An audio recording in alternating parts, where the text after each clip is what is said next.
Bibili ka ng bahay na bago. Itikom mo ang iyong bibig. Bibili ka ng sasakyan o auto. Itikom mo ang iyong bibig. Tataas daw ang sweldo. Itikom mo ang iyong bibig. Mapro-promote sa trabaho. Itikom mo ang iyong bibig. Magsisimula ng negosyo. Itikom mo ang iyong bibig. Mag-aaral ng panibago. Itikom mo ang iyong bibig. 99%.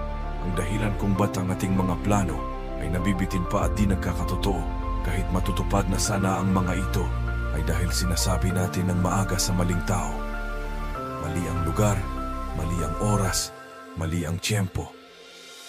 Mali na ibahagi ang lahat ng ating mga balak gawin. Lalo sa mga taong nagsasabi na kaibigan daw natin.